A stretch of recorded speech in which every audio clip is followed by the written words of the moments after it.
The Patriots made it official on Thursday, the acquisitions of 2 new offensive linemen. Corey Cunningham and Jermaine Illuminor are the newest members of the New England Patriots. I'm Sierra Goodwill here with Alex Barth and Evan Lazar. Guys, after David Andrews went down, obviously, some conversations were had within this coaching staff, and they made things happen. Yeah, I mean, honestly, I probably should have seen these moves coming after talking to Dante Scarnecchia earlier in the week. Scar really kind of ripped into rookie Hjalte Froholdt when I was talking to him, saying that he's playing wildly inconsistent and the penalties were unacceptable. You could kind of tell that they thought that the Danish guy was a ways away from being a contributor. Right. Dan Skipper, all Scar could say about Dan Skipper was that he was trying hard. That's usually an indication that there isn't much to work with there. So I think that they knew going in, even before David Andrews, because this was actually before David Andrews, the news broke about David Andrews, that their depth at the offensive line, both tackle and interior offensive line, was thin, and they wanted to make some moves like they made with these 2 guys to bolster those backups. So we probably should have read more in between the lines there with Scarnecchia and seen these moves coming. The thing that surprised me was that they didn't wait and see, okay, who's going to shake loose, who's going to get cut after the deadline. This is generally something they do after they cut the roster down. They did it before. Now, maybe that's because they didn't think they'd have a shot at these guys on the open market. They actually made a really good move, in my opinion, because these guys are going to be priority waiver targets for a lot of teams. Right. So Illuminor, in particular, if he gets cut by Baltimore, he's not making it to 32 so or wherever they are. That's kind of why I figure, all right, they did this early, but now I wonder what happens. Let's say somebody else who they maybe view as a better option gets released. Yeah. There's a spot there.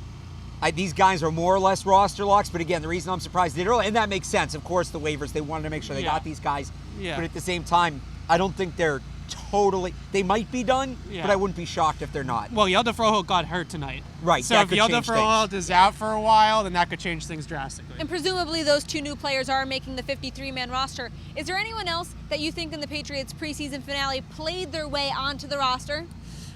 I don't think so. I think that this whole thing has been locked up now for a couple of days, to be honest with you. I'm sorry. I just don't think that one game is going to make or break anything for Bill Belichick. No, you're right. Someone had to come out here and absolutely ball out for him to make this roster tonight. And I don't think anybody really did that. I think what they did see, Thomas balled out. Demaryius Thomas balled out. Yeah, but I think he was already on the team. Right. I think what we did see more so tonight were the guys that didn't play, like Landon Roberts and Duron Harmon and Nate Ebner. All those guys were kind of just joking around on the sideline for most of the game here tonight. So just reading body language and reading the fact that those guys didn't play, I think they're either safe or traded, but I don't think they're getting cut. So the one guy, let me explain before you tear my head off. Go ahead. I don't necessarily know that he made the Patriots roster because they're so deep. Are you going to say Gunnar? But Gunnar Olszewski in these last 2 games. Stop it. It's going to be tough for them to get him on the practice squad. It's great for people like us that need things to talk about. I think it could be tough for them to get him on the practice squad. I do. I think if you need have a ray of hope in a 4-hour preseason game. Gunnar was that. If you have a team that, they know they might not compete this year, their roster projection outlook is over the next 2 or 3 years, they have a roster spot to spend, and they can bring this guy in. He can return kicks this year. That is all they can work on him as a wide receiver. No, but I'm saying he's got such a long way to go. A team like the Cardinals or a team like the Dolphins that's going to have it, that doesn't have 53 NFL players right now. Yeah. He's a very intriguing experiment. Wow. So if Gunnar Olszewski makes it 53 in the league this year, I wouldn't be for it. And I'll tell you this, at the very least, he locked himself up on the Patriots practice squad tonight. He is the ultimate practice squad player to me. A guy that can play in all 3 phases of the game, play multiple spots, both defensively, offensively, and on special teams. If Bill Belichick can get this guy back on the practice squad, he is the ultimate practice player. And I'll tell you, there's one more guy I think locked up his spot, not making the roster, locked up his spot on the practice squad tonight too. That's Damon Patterson for what he did in kick coverage. Yeah, he had some good coverage. And I spoke to Gunnar after the game in the locker room, and he almost was talking about it like he knew his time was up. He was saying, it was the best 4 weeks of my life.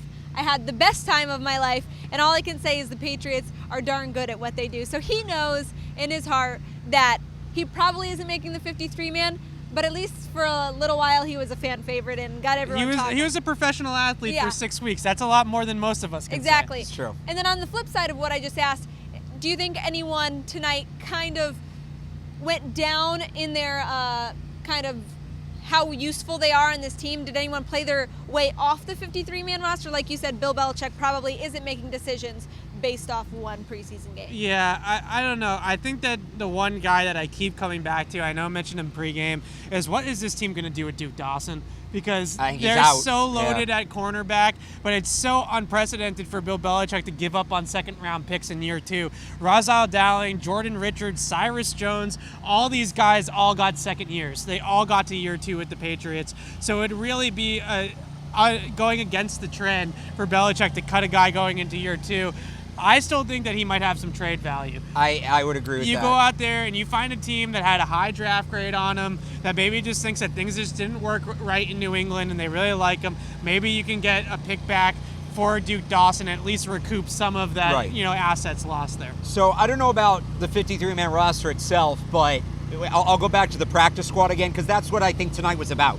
It was practice squad auditions. I thought Nick Brossette was an interesting guy to maybe keep around on the practice squad as an extra running back, a just-in-case back, but you really got an extended look at him tonight. He's slow. Yeah. He just everything he does, Bill he Belichick is slow. does not want to add up carries to his star running backs in the preseason. Nick Brossette's the perfect guy. And he was never making the roster. Yeah. I thought he might be an interesting guy to keep on the practice squad. He comes from a blue chip program. He's a guy who's played in big moments in college. He does kind of give them something that none of the other running backs really can do, but with his speed, I don't think he has the future in the NFL. Yeah. This Foxboro Report is brought to you by betonline.ag. Head to clnsmedia.com/win. Enter promo code CLNS50 to receive your welcome bonus. For all of our Patriots content, head to our website at clnsmedia.com and subscribe to our YouTube channel at CLNS Media.